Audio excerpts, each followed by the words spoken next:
MoneyWalk 154. A budget is essential. This program will help you undo financial bondage. Many people think budgeting is unnecessary.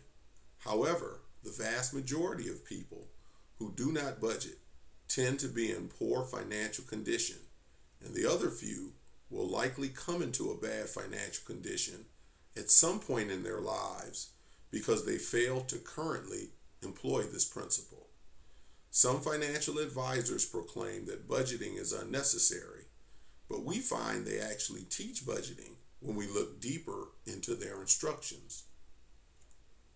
They often call it by another name, such as pay yourself first, tracking expenses, a spending plan, income expense plan, etc. For example, one financial advisor said he doesn't budget. Rather, when he receives income, he immediately sets aside a percentage to pay expected taxes, puts 10% into a savings account and 10% into an investment account. Then he spends no more than what is left and repeats the process when he receives his next income. Well, that is budgeting. It's a principle for which there are various methods to employ, from simple to intricate. Generally, the more creditors you have, the more intricate it will have to be to navigate the debt maze, and this is what causes many to ultimately slip and fall into financial bondage and ruin. That is why you want to engage debt freedom, so you can have a simple budget that helps you keep life in perspective and weather every storm that will eventually come your way. Scripturally speaking, the underlying parameter is the same no matter which method is used. You should have a written plan to spend far less than your income and identify necessary alterations to your lifestyle and spending habits to eliminate all your debts. People and businesses that prosper over the long haul rely on budgeting to get on, stay on, and grow on a secure foundation. Because we help so many people who are steeped in debt get out of it and onto a better path, the method we encourage entails the following. 1. List total net income. This is gross income minus taxes paid or set aside that are owed to governments and other costs that will be payroll deducted by your employer or business entity, which you do not have access to spend, such as health care, union dues, etc. 2, subtract the tithe and offering. 3, list all your monthly bills. Bills due more often and less often than monthly should be recalculated to an amount equal to a monthly payment. Now subtract all monthly payments from your net monthly income. The remaining balance shows whether you expect to have a surplus or deficit. If money remains, which is a surplus, then you can divvy it up to spend on household needs, personal items, savings, and investments. When money is lacking to pay all of your current monthly payments, which is a deficit, then you must look at every option possible for quickly increasing income and immediately reducing monthly expenses to get you to a financial situation where all your needs can be provided. Otherwise, you will continue to create greater financial problems in your life. A deficit points you to one or more options to help eliminate it. First, foremost, and always necessary is seeking God's will in worship, including thanksgiving, praise, and prayer.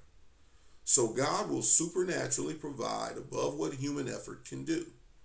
Second is making expenses and spending reductions. This includes calling creditors to work out debt forgiveness and better payment arrangements. Third is finding extra work, overtime, a new job, a second job, or a no-cost or low-cost entrepreneurial endeavor. that increases your income to a point well beyond your expenses in order to more quickly get out of debt bondage and begin the wealth building process. When things are tight, are so tight you cannot pay all of your debts, it is important to properly prioritize. Honor the Lord in tithing and giving and prioritize necessary shelter, food, and transportation above all else. Available cash flow after these expenses are calculated should be saved to build up a first-tier emergency fund, at least $1,000. After this is built, prioritize your other debts in descending order of importance, 1 to 10 or so, based on the consequences of not paying them. In order to get out of financial bondage, you may have to trade in the expensive home and car for something more reasonable for your current situation. Clothing is not mentioned as a priority expenditure and can be eliminated from your budget when you have more than enough to make it through a rough financial period. Or the budget can be greatly reduced when you can get needed pieces free or low cost from thrift stores, churches, friends, and family. Food expenses can also be eliminated or greatly reduced when you have access to free or low-cost food from local food banks. Short-term and long-term planning of anticipated income and expenses is vital to your financial well-being because it lets you know what you can reasonably purchase now and months into the future. A deficit lets you know there is a financial problem that needs correction, and the surplus lets you know there is money left over that must be managed correctly in order to properly care for your family and engage the Great Commission and your specific work, career, and ministry purpose while on earth. Budgeting is equivalent to knowing the state of your flocks and herds so your wealth can endure beyond your generation. Diligence in mapping out your financial future month to month and year to year, which is budgeting, is what it takes to repair damaged finances, maintain good financial health, and build wealth. Please pray for this ministry and email questions to parlor@ameritech.net and share the links below with others who can use helpful insight. May the Lord bless you richly as you follow His plan.